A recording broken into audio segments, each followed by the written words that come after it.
સંગઠન છે એ સમગ્ર સંગઠન એ ચૂંટણીમાં લાગતું હોય છે અને એ જ આ ચૂંટણીમાં પણ થયું છે।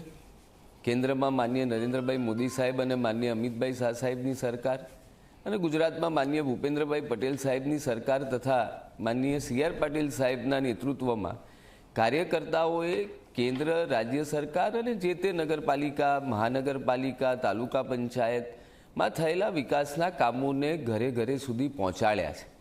એવું નથી કે ખૂબ મુશ્કેલ સમય પણ હતો, આ લગ્નગાળો હતો, ખૂબ બધા લોકો પ્રસંગોમાં હતા, મહાકુંભ ચાલી રહ્યો છે ત્યાં પણ ઘણા બધા જઈ રહ્યા હતા, છતાં પણ કાર્યકર્તાઓએ કમર કસી પ્રત્યેક મતદાર સુધી પહોંચીને ભારતીય જનતા પાર્ટીએ કરેલા કામોને આગામી સમયમાં ભારતીય જનતા પાર્ટી શું કરવા માગે છે એ વાત લઈને સંકલ્પ લઈને જ્યારે લોકો સુધી પહોંચ્યા ત્યારે લોકો તરફથી પણ અભૂતપૂર્વ પ્રતિસાદ મળ્યો હતો।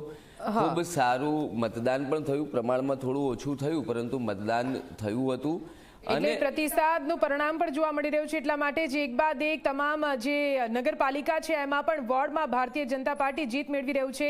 ચલાલા નગરપાલિકા વોર્ડ નંબર 1 માં પણ ભારતીય જનતા પાર્ટી જીતી છે।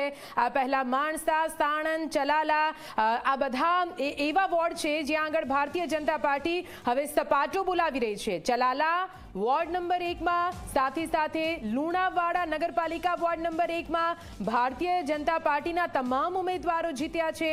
એટલે કે વોર્ડમાં 4 બેઠકો, 4 બેઠકો પર 4 ઉમેદવાર ભારતીય જનતા પાર્ટીના જીત। સોનગઢ નગરપાલિકામાં વોર્ડ નંબર 1 માં ભારતીય જનતા પાર્ટીના ઉમેદવાર જીત્યા છે। તાપીના સોનગઢમાં વોર્ડ નંબર 1 માં પણ કમળ ખીલી ચૂક્યું છે। એક બાદ એક નગરપાલિકાના પરિણામ સામે આવી રહ્યા છે જ્યાં ભારતીય જનતા પાર્ટી સપાટો બોલાવતી હોય તે પ્રકારનો હાલ તો સિનારીઓ જોવા મળી રહ્યો છે। કોંગ્રેસ પાસે જઈશું મુકેશભાઈ, કોંગ્રેસ ક્યાં?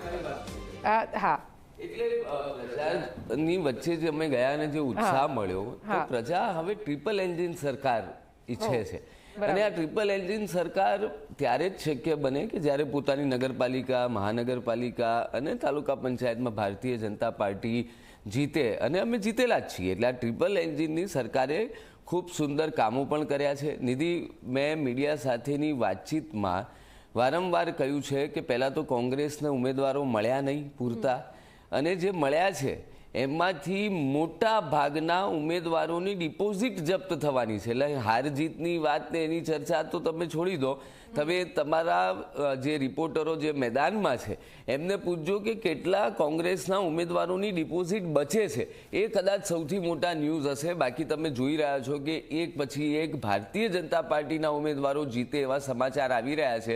ક્યાંય પણ કોંગ્રેસે હજુ ખાતું ખોલ્યું નથી। એ જ વાત છે મુકેશભાઈ, કોંગ્રેસ હા કોંગ્રેસ ક્યાં ખાતું નથી ખોલી શકી? ગુજરાતમાં કોંગ્રેસ ક્યાં?